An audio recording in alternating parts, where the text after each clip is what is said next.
B, your birthday is coming up, which, by the way, I'm really excited because I really like any excuse for a party, but it's coming up soon. That's great. What's it got to do with today's episode of Tortured Bourbon? Well, I will be happy to tell you. This is not going to end well for me. Probably not. Probably. As I was researching for today's episode, I was reminded of us. Oh, good God. One bourbon has a lengthy, I'm keeping going, lengthy history going back centuries. It's an elderly statesman, if you will. The other is a more recent player in the game, which was introduced to kind of shake things up and maybe start a little drama. Gee, wonder which one you think I am. I don't know.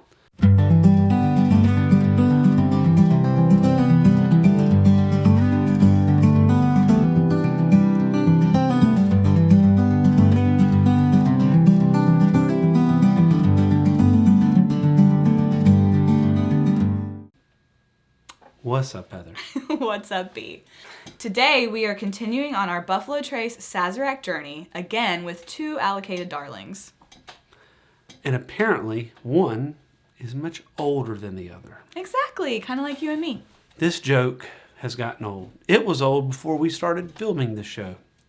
It was old within the first couple years of meeting you. It's really old now, kind of like me.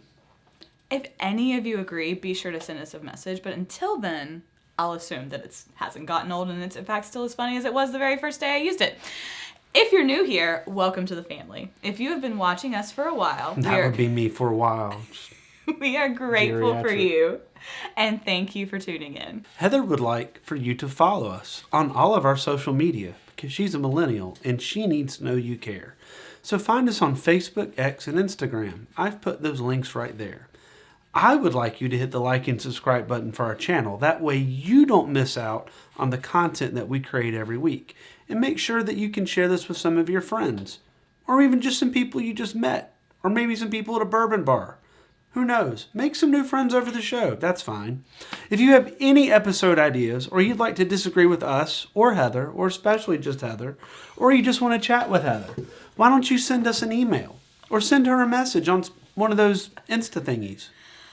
We do love to hear from you, and me probably more than him. Today we're going to start with the old school, Weller. Since you are the more seasoned of the two of us, why don't you tell us about it? I'm going to pretend like that was a compliment. It was. But on the bright side, you get story time with B. Yay. I'm so excited. Can you believe that we came up to spend this much time together on our own? Can you believe this was our idea? Weller is a popular brand that began back in the 1800s. William Larue Weller was a distiller back in the early days of Kentucky whiskey. And the famous Larue's was in Mouse Hunt, and they're the houses, but don't worry about that. His family had immigrated from Germany to the United States in the 1740s, and they began distilling in the 1790s. Why? Because if you're living in the Old West of the United States, you needed a distraction. It's fair. It was the fourth generation of Wellers in America that brought us William Larue Weller, who started the company that would bring to us what we now know as Weller Bourbon. But first, we have to mention another famous name to make sure we get more likes on the algorithm, and that would be Julian P. Pappy Van Winkle Sr. You know, I feel like we're dealing with some of the bourbon OGs. And like you said, algorithm-wise, let's just make sure we put that name in bold on the episode description. Yeah, and when Pappy and I were going to school together. In your one-room schoolhouse? That's right, in our one-room schoolhouse. Now, but these it was are not cold in those Kansas or Kentucky winters. It was. Now, as Heather just mentioned, these are not unknowns in the bourbon world. Eventually, there was a merger that created the Stitzel Weller Distillery, which became known for their wheated bourbon we all know and love today.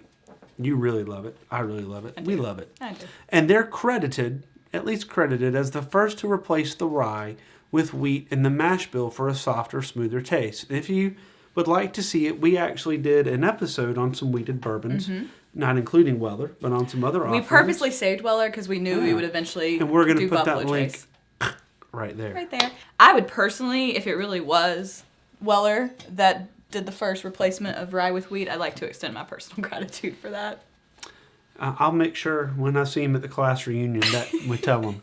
Thank you. So Weller Special Reserve is made using the same recipe as Pappy Van Winkle due to their mingled histories. So if you can't find Pappy, good luck finding Weller as a good alternative. I mean, out of the two, you're probably more likely to be able to snag this.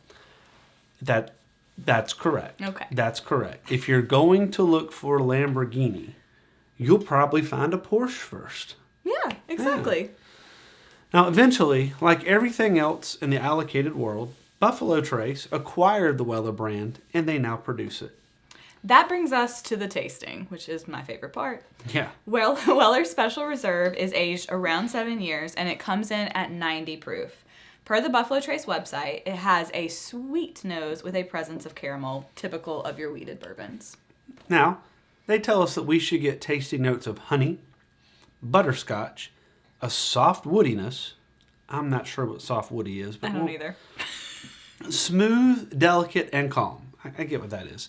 It's supposed to feature a smooth finish with a sweet honeysuckle flair. Smooth and sweet should be the name of the game here. Well, let's see. So what do you get on the nose? Well, it's a good thing I don't get rye. Because Something's going wrong here. Mm-hmm. Soft, pleasant. I understand. Pleasant was the word I had in my brain. I understand why they use those words. Light. The hint of caramel I do get. There's not any harshness. No. No. All right, let's go for the taste. It's not overly like syrupy sweet. Mm. The sweetness is more subtle. It's very light is the word I would use. This would be one. Now, I don't know who has a new bourbon drinker that comes over to their house and they're like, let me bust out my Weller Special Reserve. If you are, please welcome us over to your home. But that being said, if you have unlimited funds and the ability to get all the allocated products you want, that's a great starter. Our first bottle of Weller was a gift, and he bought it. They live in Kansas, and I want to say that they paid $30 or $40. Yeah, the MSRP for that is not high. Just sitting on the shelf. Yeah. I don't necessarily get as much butterscotch with this one strong, but I kind of get where they're coming with the honeysuckle. I was making fun of the soft woodiness. I get a little bit. Get a little wood? Yeah, I'm starting to understand what they mean by soft woodiness.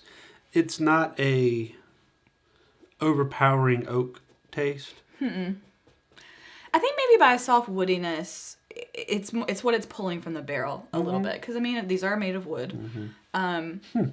No, I'm just so thankful It's like, oh, God. that we have you here to point that out to everyone here that wooden barrels are made of wood. We are encountering people at every stage of the bourbon journey. They might not know barrels are made of wood. Okay? They can be synthetic. They could be synthetic these days. They have to be aged in new oak. What if someone is joining us and this is their first time? I'm glad we resolved it for them. I would find it delicate. I'm taking the calm. pretentiousness out of this. Did you say delicate and calm, unlike me? Unlike you, I find it very delicate and calm. Smooth, delicate, calm, subtle, a little sweet.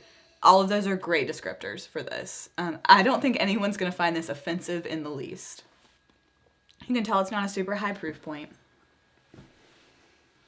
I'm searching for the honeysuckle. For me, the honeysuckle is that sweetness that's not caramel and vanilla. Obviously, honeysuckle is not a flavor that, you taste every day. So when I think of honeysuckle rose. But I'm old, so I should. What is honeysuckle rose? You can just go Google it. It's a movie with Willie Nelson. I know who he is. Where he plays a older touring musician who has an affair with one of the young, good-looking women in the band. Was this autobiographical? I don't think there's a lot He didn't have to reach real far to pull that character out, did he? As I shared with Katie when describing the movie once, it really wasn't a challenge in the term of the role he played. He didn't have to dig too deep. Not even sure he knew it was in a movie. He thought it was a documentary. I get tired of using the term good. You really are tired of that term. I am. I'm going to get you a t-shirt that just says good. Good. It's Period. Good. It's good. There actually is a taste in there that I'm not crazy about. Interesting. What is it? Or can you, describe it? I'm trying. Mm-hmm. The first thing I get is I get these 2 or 3 different level layers of different sweetness, which are kind of neat. Mm-hmm. But it's just something on the back of my tongue which just isn't...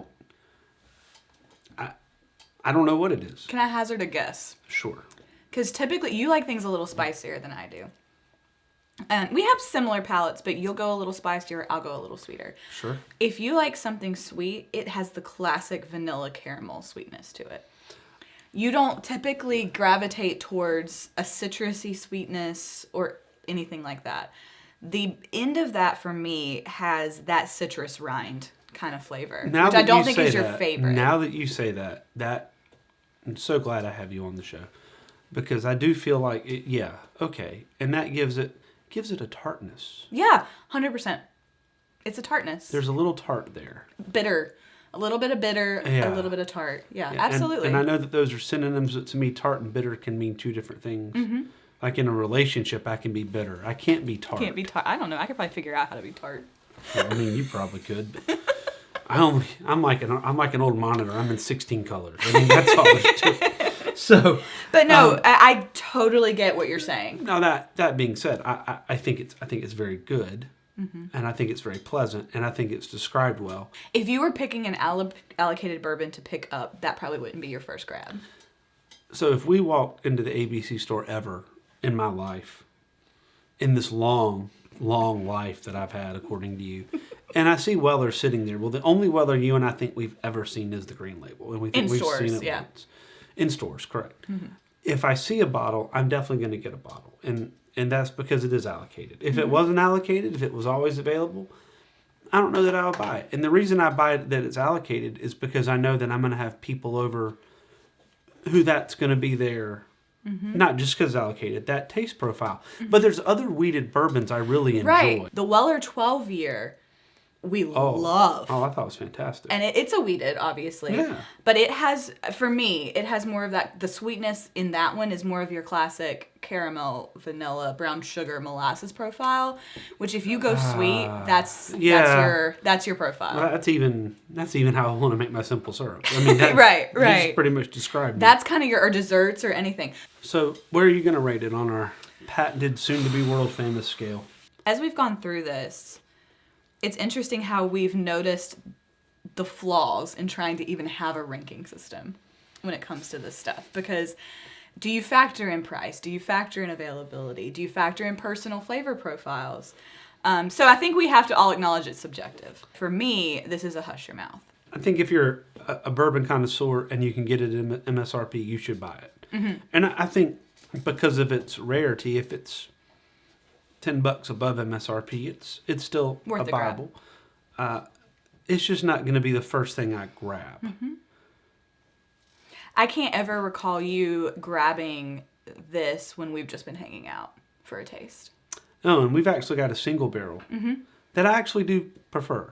Mm-hmm. This is not that they're that different, but there is something a little different You're about right. it. There is. That I prefer. But I'm not saying what I don't understand the hype. That's not me. That's not what I'm saying.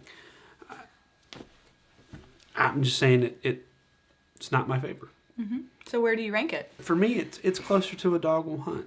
Well, and that's why we were talking about subjectivity, because you can recognize, and you're far along enough in this and mature enough as a human to understand differing flavor profiles don't mean, ooh, that's gross if it's not my favorite, or that, ooh, that's the best thing that's ever existed because it is my preference. You can recognize quality while saying it's not my preference. Yeah. All right, so hush your mouth, and that dog will hunt. Now it is time for the newer darling, Eagle Rare. Or me. One of the two. Can't wait to be enlightened. So please, enlighten us. I'm so glad you asked. Yep. So sincerely and earnestly. Eagle Rare was introduced in 1975 from Seagram. Just let the record show it's older than me. Barely. It was created by master distiller Charles L. Beam. Yes, that Beam family. He's the grandnephew of Jim. And it was created to compete with Wild Turkey, which we got a few episodes talking about Wild Turkey, more than one. You know, I love the drama here with, you know, Jim Beam coming in like, ooh, we got to create something to compete with Wild Turkey. And, you know, it's a lot of fun. You can't compete with Wild Turkey. It doesn't matter. What did we talk about? Personal preferences? So Eagle Rare, when it came about, it was marketed as a luxury bourbon. And this was actually one of the last new bourbons introduced before the era of the small batch bourbon. Small batch, whatever that means. So Eagle Rare has actually been distilled, bottled, and marketed by several different companies over the years. But of course, like everything else in the allocated game, like you said earlier, it landed eventually with Sazerac. This was back in 1989, and it is now distilled at the Buffalo Trace Distillery. So the classic expression is the 10 year, which is what we have, and it comes in at 90 proof. Interestingly, it was originally bottled at 101 proof. Wonder why. I don't know. Have you ever heard of something produced by Wild Turkey that has something to do with 101? 101? I don't know. Maybe not. But then they started proofing it down, which I think was a bad idea, but that's just my personal preference. So this iteration, the 10 year, has won tons of awards and accolades over the years, and it's remained a both critic and fan favorite. So according to the Buffalo Trace website, the nose is complex, kind of like me, with aromas of toffee, hints of orange peel, herbs, honey, leather, and oak. You need a checklist. I mean, good Lord. Do you want me to, make one for you next time? Big font, please. The taste is bold, dry, and delicate, with notes of candied almonds and very rich cocoa. I'm intrigued. So the finish is dry and lingering. Does it linger? It has to linger. Does it have to linger? Have to linger. You have to let it linger? You have to let it linger. Okay. So that makes sense with a 10-year age statement. So comparing the nose on this to the Weller, to me, harsh is the wrong word, but it has a stronger smell to me than the Weller did. And I think you poured a little bit of Weller so that we could compare, right? Yeah, I will tell you that the Eagle Rare is ever so slightly darker. Well, that checks out because it's ever so slightly older. The Weller is much mellower. The Weller's meller. It's the Weller's meller. We're really going back to our roots this evening. Yeah. I agree. They both have a lovely smell. Neither are offensive or harsh by any means. Now I don't get herbs or herbs. No herb in here? No herbs or herbs. And I don't, when they say herbs, that becomes such a broad statement. I feel like it's way overly broad, honestly. You got to narrow that in for people because... honey? I can... You're following up on the herb comment. You're like, honey? And I'm like, what? I get the honey is what I was trying to say. I get the toffee. Obviously get the caramel. I can even sense some of the orange peel. Orange peel. Mm-hmm. So they're dead on. The orange peel hits at the end. It's almost what lingers. It's a little bit darker than the Weller. When you say darker in smell, you smell it darker? Sorry, I was going back to color. I should clarify. Yeah, because in that one color... It smells darker. Does it smell darker? All right, fantastic. I'm not sure what that smells like. Visually, it's darker. It does have more legs than the Weller. It does, and to me, it has. And we know, I like legs. You do like legs. You like a little age.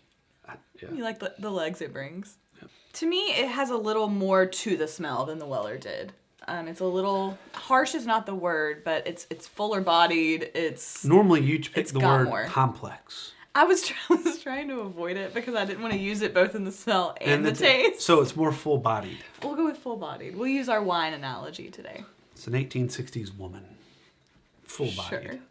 Hey, they knew what they were doing back then. I get the toffee. I get the honey. I don't get the herb. I do get a little bit of the oak. I get a little bit of orange. Yes, the orange peel I get. At the end of once the scent has kind of passed through and evolved. I get the cocoa at the end. Like towards the end. It starts developing throughout and then I get it towards the end. Well, I would agree that it is more bold up front. Mm-hmm. That's the term they use in their description. Than the Weller. More bold up front. Now this is mash bill number 1. Mash bill number 1 is not known for its high rye content. No. but it certainly has rye versus The Weller. no rye. Right, it So has it's rye. more rye. I can taste the 10 years. I can taste the 10 years too. Even though this and the Weller are the same proof point, this tastes higher, or drinks higher to me. It's more complex, in my opinion. Now I'm going to throw that word out there. Complex is a couple things for me. Yeah, explain that, because For me, are you it's- saying you're tasting the alcohol more? For me, usually when I mean complex, it means I taste more different flavors. And it progresses a little more throughout from start to finish. It changes. And you it evolves. associate that with higher proof bourbon. Sometimes, because I feel like sometimes that, or maybe it's age, honestly. But I do find that the higher proof bourbons, and I don't mean high, but you're around 100s, 110, it gives it a little something at the end that a lot of the lower proof ones don't have. And you're associating this more with that. In Even though it's a comparison.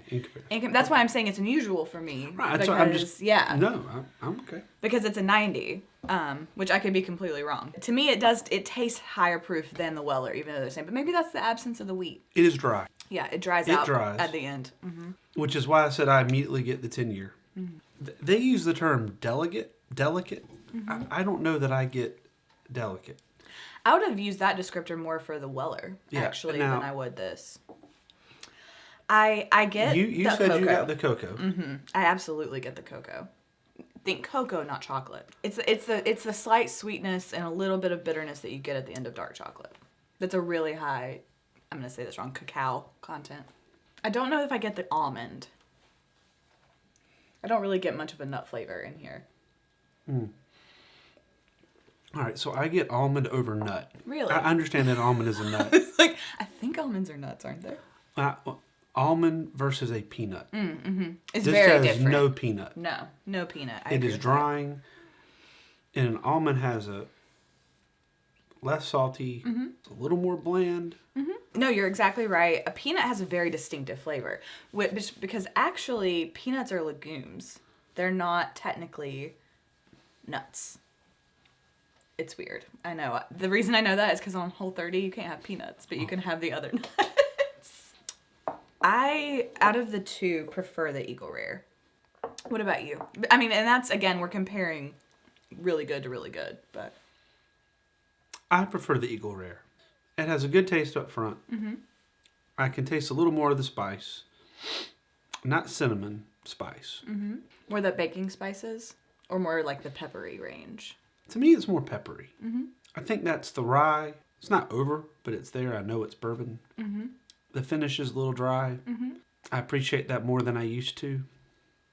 I'm coming to a fast conclusion, which is going to save me some time and energy. The more I drink Buffalo Trace product, the more I think there are other flavor profiles that I prefer. Well, we really have given it the old college try these last few weeks with Buffalo Trace products. So we've done our research. What parts of the flavor profiles do you like better in other things that you don't like as much in the Buffalo Trace? You like a cinnamon heat. I do. I mean, I really like fireballs. Yeah. I like fireballs. And you like, I can always tell, you like a caramel vanilla if you've got sweetness, because every time we have something that has a caramel, your immediate reaction, ooh, that's a caramel bomb, and it's a happy reaction. Happy. But that being said, I've sought out Eagle Rare. I've managed to acquire 4 bottles, 4 or 5 bottles of it. I do enjoy drinking it. I'm not gonna. But what is the real price point on Eagle Rare? The MSRP is right around $50.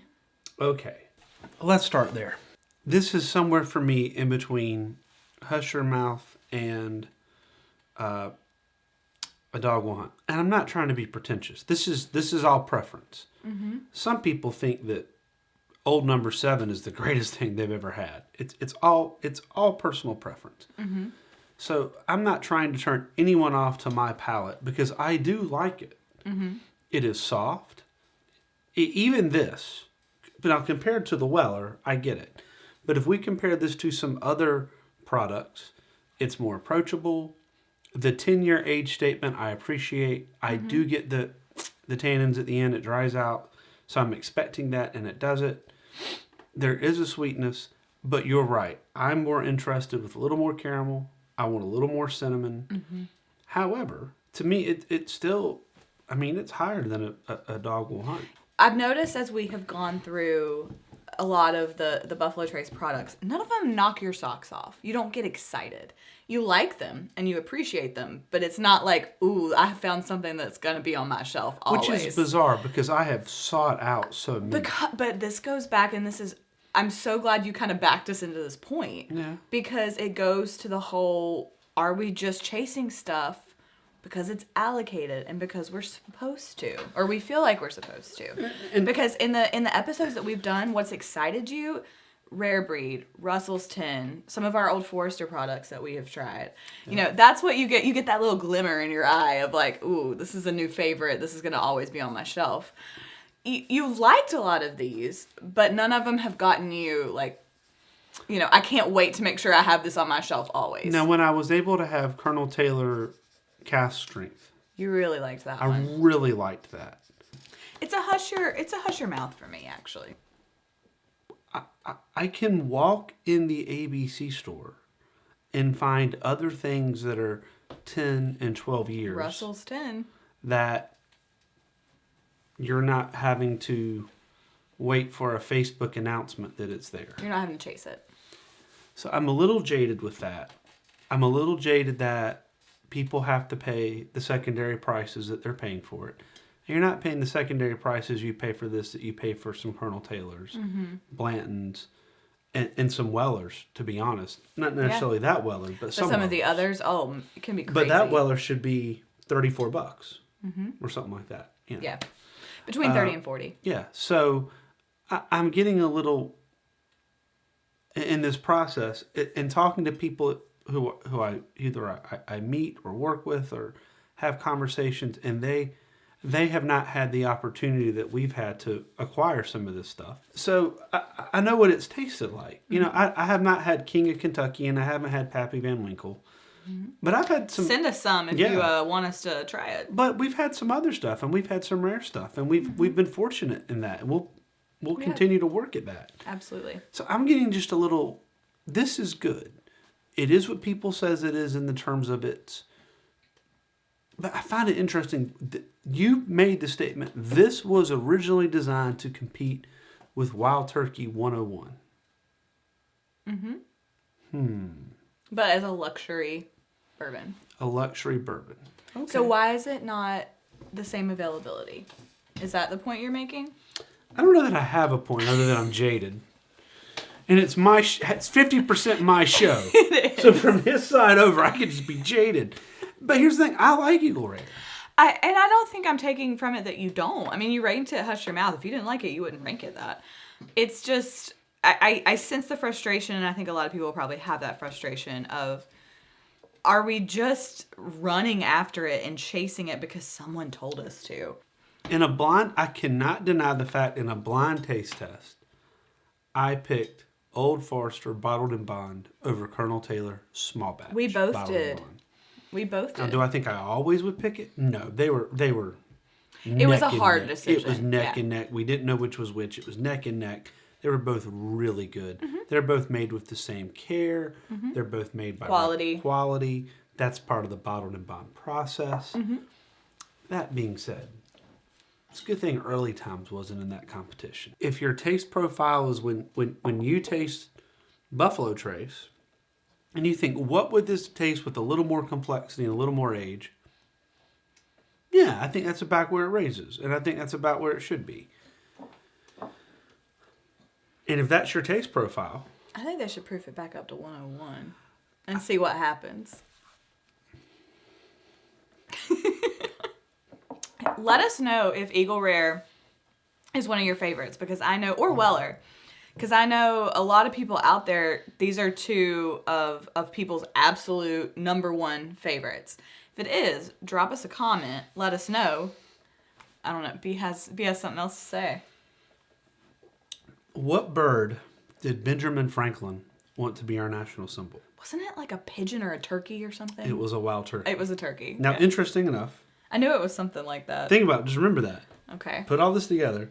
Life, liberty, and the pursuit of happiness. Cornerstone of the birth of a nation, epitomized by the American bald eagle. This was supposed to compete with Wild Wild Turkey, Turkey. which, for the history buffs out there, it's just interesting that Ben Franklin wanted the Wild Turkey to be the American symbol. I love bald eagles. That's not the point. The point is there is no. He's like, don't come for me. I really like eagles. I really like. Oh yeah. But I just find it. I find it just. Well, and let's also circle back in that it's interesting that here again we have to bring this American mythology. Remember, folks, at the beginning, earlier in this episode, I told you this didn't come about until 1975. It didn't have a darn thing to do with any of it. The true American spirit in the late 1700s. 1975. Anyway, back to our point of legend, an arbitrary legend. At least Weller does trace back to the olden times. You were there though, so you would know better than I would. Well, Pappy and I were hanging out. When Pappy and I were in you and Pappy and William LaRue? When we were learning our letters in our one-room schoolhouse, we're sitting there on the bench. We'd pull out our honey sandwiches on our rye bread that our mamas had made for us. That's why you pull that rye out, that rye flavor. Rye. That's why. With my just so much older and distinguished and established. I'm surprised that this show isn't sponsored by AARP or some type of cream. You know, I just kid. I kid. Let's see, what type of cream could it be? Some geriatric cream maybe for those rough spots you get when you're older? So maybe they could be one of our sponsors. Or maybe a good coffin company. Are there any coffin companies out there that would like to sponsor us? You're not that old. You're not that old. Well, you're the one who keeps making these jokes like I'm on the vine. You always joke like I'm the consummate millennial, and I have a lot of attributes that are not very millennial-like. Okay. Looking forward to you pointing those out to me when we're done. Anyway. With that. Cheers, y'all. Happy birthday to me, I guess. It's not quite your birthday. This whole show was built around the fact that I'm old and it's my birthday. Happy birthday. I said it's almost your birthday. That's right, That's right, Bandit. Happy birthday. Cheers, Cheers, y'all. Yeah, did I not say that? No. I said that. I went how? What did I do? Start with the finish. I know, but I'm trying to... You went... So it sounded like Bandit. BRB.